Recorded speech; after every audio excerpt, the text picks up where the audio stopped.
My sister texted, "Give me access to your bank account or you and your kids are out for Thanksgiving." I replied, "We're out then." The next morning, Mom wrote, "Calm down, honey. I just sent $5,000 from your account for her kids' gifts." That night, I mailed a letter to every relative. By morning, my phone had 53 missed calls. My name is Noah. I'm 34, the older child who learned to make himself useful and quiet. I'm the one who fixes Wi-Fi, picks up prescriptions, and shows up with jumper cables.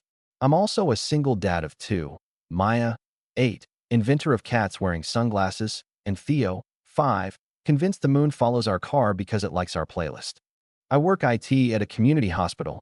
Long hours, short budgets, steady routine. I pack lunches, label jackets, and keep the apartment small on purpose. Small is manageable. Small is safe.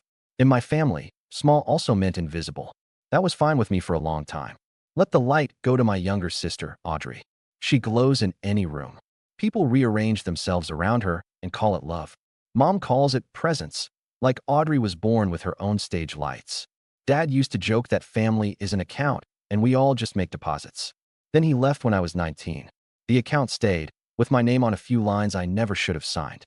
I learned early that nodding costs less than arguing. When Mom said, "Just be a joint owner on this emergency account, only for paperwork with your father," I nodded. When she said, "It's easier if you pay it now and I'll pay you back later," I nodded and bagged extra shifts. When Audrey said, "You're good at logistics, you don't mind," I nodded and drove. Carried, Venmoed, fixed. That was childhood turned into adulthood, being helpful until it felt like identity. The invisible son, the background adult, the reliable tree everyone ties their hammock to. Tuesday night, mid-November, the kids were at the table drawing turkeys with capes while I scrubbed a baking sheet that looked like it had seen wars. I'd promised bread rolls for Thanksgiving shaped like snowmen. New tradition, our house, our pace. Flour dusted Theo's trucks because he insisted the kitchen counter was construction weather. Maya asked if cinnamon sugar counted as a vegetable. My phone buzzed by the fruit bowl. Audrey. The contact photo was us as kids, me in a faded Pokemon shirt, her grinning with spaghetti on her cheeks. It pinged a feeling I hate, nostalgia and dread sharing a cup. "Hey," I said. "Finally." She exhaled, like I'd missed a meeting. "So, logistics. Mom said you're hosting." "Perfect. I'll do the grocery run. Just text me your bank login or make me an authorized user, whichever's faster." I laughed, not because it was funny, but because my brain misfired. "My bank login?" "Noah," she said, slow and patient. "Don't be weird.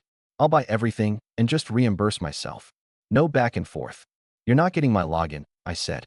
"Then add me to the account," she snapped. Same outcome. "Not happening."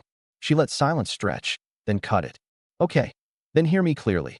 Give me access to your bank account or you and your kids are out for Thanksgiving." Something in me, something old and thin, finally clicked into place. "We're out then," I said. Calm. Level. "You're really doing this?" she asked, amazed. "I'm really doing this," I said, and hung up before she could turn my no into a debate. Maya looked up. "We're still making snowman rolls, right?" "Absolutely," I said. Theo drove a truck through a dune of flour and sneezed so hard the raccoon on his shirt jumped. I wanted the story to end there. Clean line, lesson learned. But families like ours don't respect lines. They treat them like invitations to cross. I rinsed the baking sheet, put the kids to bed, and sat at the table with a yellow legal pad. At the top I wrote, "My rules," and felt childish and relieved. The first trigger had happened. The ask, the boundary, the calm no. What I didn't know yet was that by morning, the conversation would move from access to taken, and that a number would show up on my screen with a memo line that felt like a dare. I didn't know the calls would stack, the knocks would come, or that I'd end up changing locks and mailing letters like a quiet line in the sand. But before the blast, there's always the fuse. Years of small yes taught as love. I didn't plan on being a single dad. Maya was 2 when her mom, Lena, sat at our kitchen table and said, "I can't keep white-knuckling life." We were 26, too tired to fight well, too broke to pretend. We wrote our kindness into the paperwork.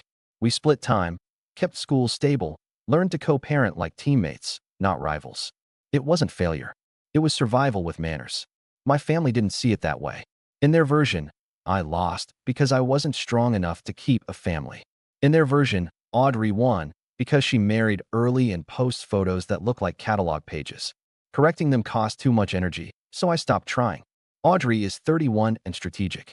People compliment her hair and miss the calculus behind her smile. As teenagers, she'd stand in a doorway until everyone adjusted to her weather. Mom loved that. She's an alpha, she'd say, proud like she'd bred a show dog.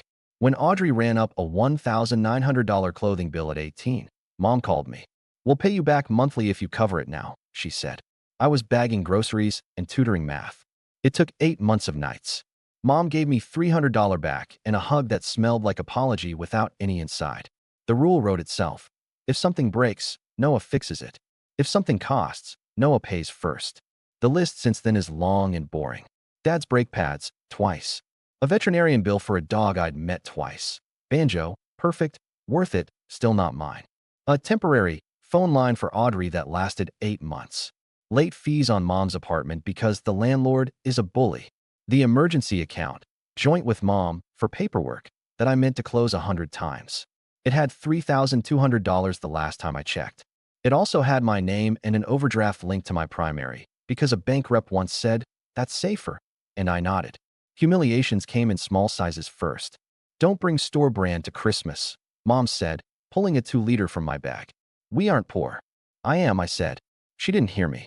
At Maya's 3rd birthday, Audrey breezed in late with helium balloons and gifts that lit up the room. "You should have ordered a real cake," she whispered. Kids can tell when men bake. I cut the sheet cake I could afford and made jokes about rustic frosting.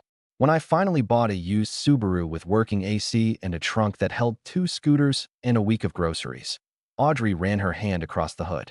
"Cute. When are you buying something safe?" She sent links to SUVs with payments bigger than my rent. "Kids deserve stability," she texted.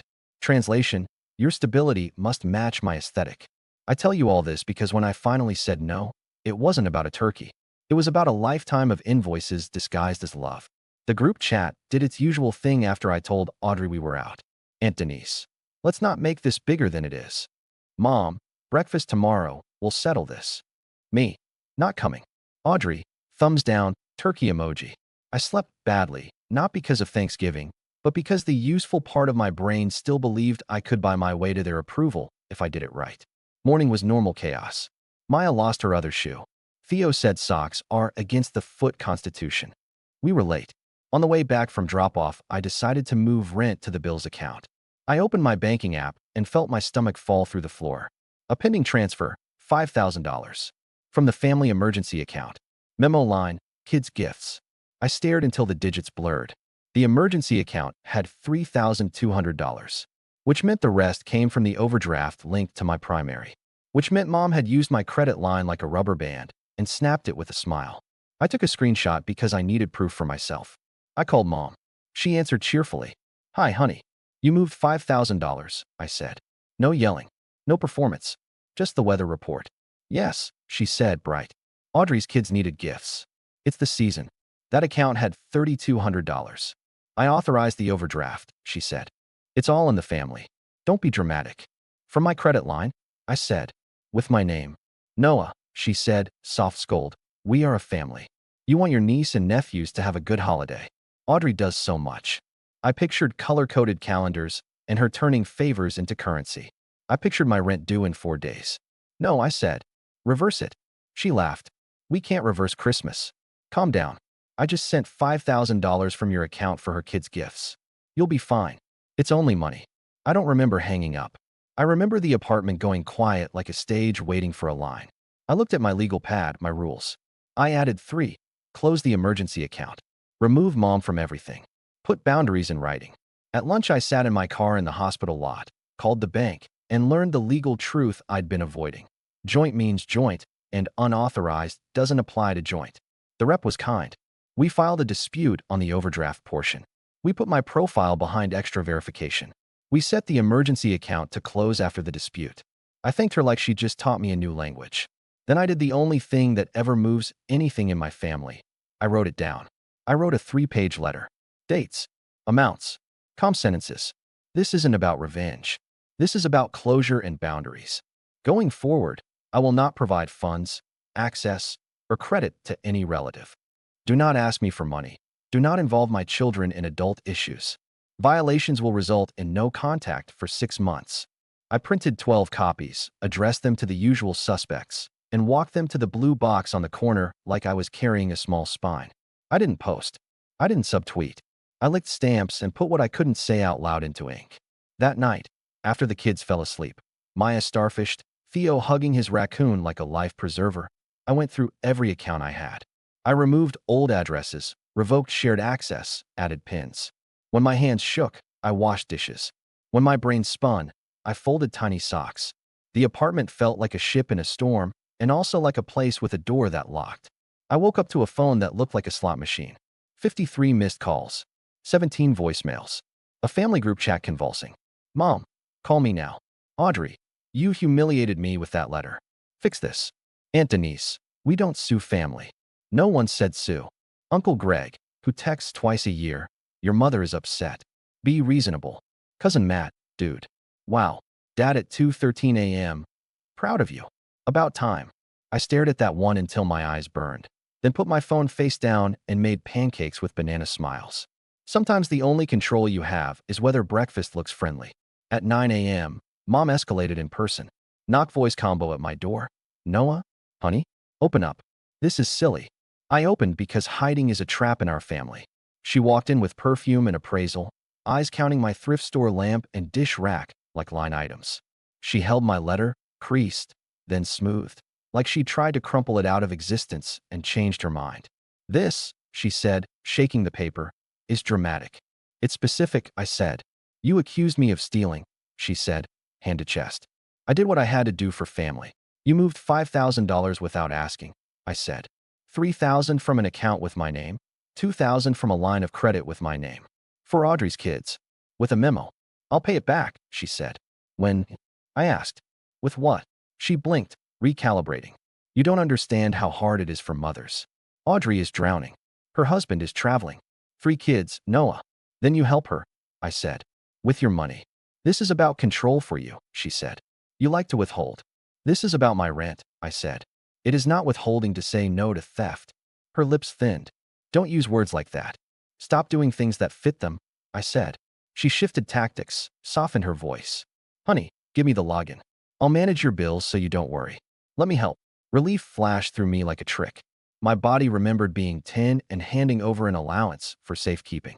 I pictured the memo line. I pictured my legal pad. I don't need that help, I said. I need privacy and respect. You are just like your father, she hissed. Good, I said. She left in a storm of perfume and sighs. The quiet after sounded loyal. At noon, Audrey tried the door, found it locked, and called immediately. Open. No, I said. You sent letters? She said, incredulous. Who mails letters like a sheriff? People who've been ignored on group chats, I said. You owe me access, she snapped. I have 3 kids. Do you understand logistics? I have 2, I said. I understand. Then stop being selfish. Give me the login, she said. No. You're really willing to make your kids miss Thanksgiving over a pin? She demanded. Yes, I said steady. We're out. Enjoy your sad little meal, she said. I will, I said, and ended the call. That evening I turned on Do Not Disturb and watched a kids' movie about a fox and a hound who stopped letting other people decide their enemies. Maya sniffled at the ending. Theo fell asleep mid-sentence. I carried them to bed and felt taller, like my spine remembered itself. Near midnight, I checked the bank. Dispute, under review, emergency account, pending closure. My profile tag for in-person only changes. It wasn't victory. It was scaffolding. This isn't about revenge. This is about closure. I said out loud in the dark kitchen, practicing the sentence I knew I'd need tomorrow. People who benefited from your lack of boundaries will call your boundary violence. By morning, the story had been rewritten without me. Texts exploded. We forgive you, come talk. Don't be dramatic. You made Mom cry. Family isn't a courtroom. You always were cold. The velocity was the point. Keep me busy responding so I'd stop holding the line. I put my phone in the drawer with the dish towels. I texted once. We're doing our own holiday. Please don't come by. Then I turned off read receipts because I am not a performance piece. At the park that afternoon, the cold made our breath look like cartoon bubbles. Maya did cartwheels in a puffy coat. Theo found a perfect stick for spells and turned me into a frog 3 times. I performed the croak like my rent depended on it. It felt like a magic that counted. At 4:30, Rob came by with pie and forearms built for moving couches. He took one look at my face and said, "Well, boundaries," I said. "Good surgery?" he asked, leaning on the counter. "Clean cut," I said, and told him. The $5,000, the memo line, the letters, the door. He whistled. "I'm sorry. I'm not," I said, and meant it. "You changed the house rules. Expect thrown plates," he said, sliding the pie into the oven. "I'm tired of paying the replacement fee on plates I didn't throw," I said. Lena arrived to get the kids for her night. "Your mom called me," she said. I roll sharp enough to cut bread. "What did she say?" "That you'd fallen under the influence of outsiders," she said, air quoting so hard, she almost sprained irony. I told her I'm an insider for anything about our kids, and I support the boundary. She hung up. "Sorry," I said out of habit. "Stop apologizing for being a parent," she said. "I'm proud of you." The kids grabbed coats, hats, and the raccoon scarf. The apartment felt too big after the door closed, then immediately the right size. At 8 o'clock, the building fire alarm screamed. We all spilled into the hall in pajamas. Burnt garlic knots in 3B. False alarm. We laughed like neighbors who survived something together. It was a nice rehearsal for ignoring sirens that weren't about me. At 10:12, I checked my phone. A mistake. "Mom, we're coming in the morning to talk. Don't overreact." The phrase, "don't overreact," is a key that opens every old door in my brain. My heartbeat did drumline. I pictured her and Audrey with their just talk, faces, and a portable blender of guilt. I pictured saying yes because it's quieter. Then I pictured the memo line. I didn't sleep. At 3:30 a.m., I made tea and opened the email from my landlord. 2B next door was unexpectedly available. Same layout. Same rent. Move in immediate. At 3:42, the plan dropped into my lap like a gift I was allowed to accept. At 7 o'clock, I called. "If I take 2B, can I get keys today?" "If you can bring deposit by noon," he said. "Done," I said. At 8:15, I texted Rob, "Bring your forearms." He sent a flex emoji and, "I love firm but ethical." At 8:45, I booked a locksmith for a same-day rekey for both units. "Emergency?" he asked. "Boundary," I said. By 10 o'clock, we were moving like burglars. Box by box, book by book, coat rack, lamp, dinosaur comforter, Maya's taped-up art. I recreated the kids' rooms like stage sets, the same arrangement, flipped. I wanted their world to feel like ours with better locks, not like witness protection. At 12:30, the locksmith finished. He handed me 2 tidy bundles of keys and a receipt. "You're sure about changing both?" he asked. "Yes," I said. "I'm sure." At 1 o'clock, I left the old keys on the old counter with a note. "Not here." I stood in the empty doorway and felt both grief and lightness. The apartment had been a good ship. It had also been too easy to enter. At 1:15, my phone went feral. "Mom, we're here." "Open." "Mom, Noah. Audrey. I swear to God if you make me stand here." I stared at the messages and put my thumb over the mute button. Then I walked to my new door and turned the deadbolt. It made a sound I wanted a tattoo on my ribs. Knocking. Voices through wood. "Honey, open up." The soft act, then the hard act. "We know you're in there." I could see their shadows at the bottom of the door. I could hear my niece asking a question. My nephew said he had to pee, and for 1 second I almost opened because small people shouldn't wait. Then I remembered the memo line. I remembered the overdraft. I remembered Maya saying, "Do snowmen need scarves?" and Theo declaring doors important. I texted Mom, "Please leave." "Unbelievable," she replied. "You are destroying this family." I typed, "I am protecting mine," didn't send it, deleted it, put the phone on the counter. They knocked for a long time. I made a sandwich. I ate it standing up. At 1:48, the knocking stopped. At 1:49, Aunt Denise texted. She says you moved. Is that true? I didn't answer. At 1:51, Dad, want help moving? I laughed 10 minutes too late. At 6 p.m., Lena brought the kids back. Smells like new paint, she said, stepping into 2B. It smells like a locked door, I said. Maya ran to her room and froze. It's the same but left-handed, she said, delighted. Theo tested the deadbolt 3 times. Important, he declared. We made snowman rolls. One looked like a potato with a hat. We named him Mr. Idaho. We watched a cartoon parade preview and yelled left at a balloon that could not hear us. My phone rattled the drawer like a wasp that refused to die. After bedtime, I checked it and counted 68 missed calls, a dozen voicemails, and a stack of texts with the same thesis. Be bigger by making yourself small. I put the phone back and sat on the floor in the hall outside the kids' rooms. Their breathing was proof the choice was correct. It felt like finishing a long run and discovering the soreness is where new muscle will live.